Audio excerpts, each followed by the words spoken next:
The travel industry is moving fast, and at Focusrite, we are tracking these changes in markets around the world. From shifting search and booking behaviors to rising expectations around personalization and purpose, it's clear that travelers are putting new demands on suppliers and destinations. That means the pressure is on for travel marketers not just to keep up, but to lead. And savvy marketers know that success depends on using data wisely, transforming numbers into actionable intelligence. This video series from our partner Zartico breaks down key trends and offers practical tips to keep your marketing sharp, relevant, and ready for what's next.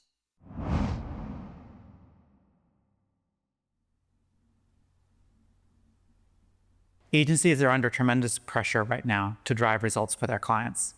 Changing media landscape, a volatile economy, and shifting traveler perceptions make it really challenging to set a campaign and expect that it's going to carry through all the way.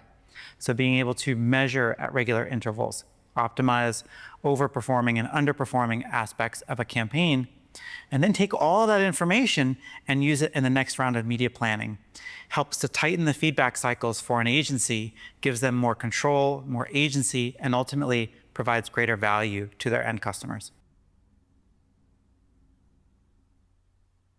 Measuring impressions and clicks are activities, but we know from seeing the data that impressions and clicks don't necessarily correlate to visitors. It's like counting visits to a retail store simply by the number of people who walked by. You want to know that someone would actually come in and spend money. So understanding that online to offline conversion is a paramount challenge for anyone doing advertising for the travel and entertainment space. Being able to understand which of your ads drove visitation, over what time period, what type of visitor, and how did that visitor distribute on and off of your destination property become really important for understanding creative targeting, marketing allocation, campaign timing, and ultimately communicating the impact of your campaign to the end stakeholder.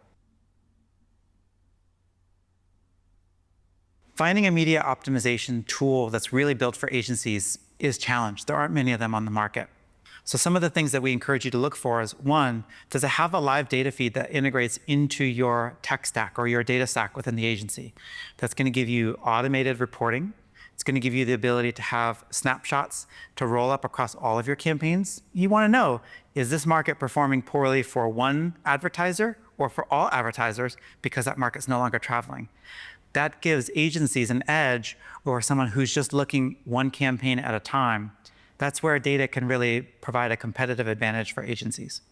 For any agency who's marketing a place, there's a strong geographic component to it. It's just fundamentally different than e-commerce or software where you can market to any place in the world. Proximity is the #1 force driving visitation or frequency of visitation. So naturally, you're going to be looking at a geographic lens through all of your marketing performance data. And understanding a market here might have a $12 cost per acquisition. Market over here might have a $200 or $250 cost per acquisition. Having that piece of information combined with a little bit of information from the advertiser on how those two markets spend allow you to very quickly and efficiently understand, is this second market really worth 20 times more than the nearby market that is easier for me to capture and likely has much greater yield? In most cases, the answer is no. So this allows marketers to pivot their advertising dollars toward those geographic markets that are going to drive the high efficiency, high conversions, and maximize the impact of the campaign.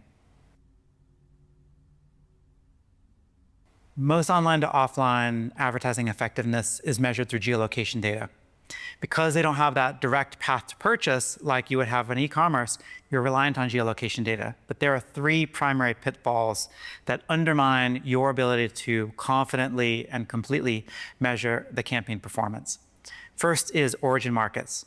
Any geolocation-based data set will have more devices in one area than another. You could think of this as like a survey where you have a higher percentage of survey respondents in one market than another. That imbalances the survey. And the same holds true in geolocation data. We see this predominantly along the coasts. And as a result, it might guide you toward thinking that a central market is outperforming one of the coastal markets, which would in fact be wrong. Secondly, understanding what's the measurability of different campaign mediums, because there's quite a significant difference in being able to measure display ads compared to CTV, for example. If you're just looking at a straight number of conversions, that too has the propensity to guide you astray toward one medium or biasing your analysis toward another medium. And the third, most pernicious piece is devices tend to cycle in and out of geolocation-based data sets with pretty high regularity. That's fine if you're just measuring footfall to a place. But if you serve an ad impression and you want to see whether that ad converted to the visitor to your place, you need to have a subset of devices that's seen with the greatest regularity and make sure that the modeling or the conversions are built around those three pieces. If you don't have those three components in place, you're likely not getting the full picture of your online to offline tracking.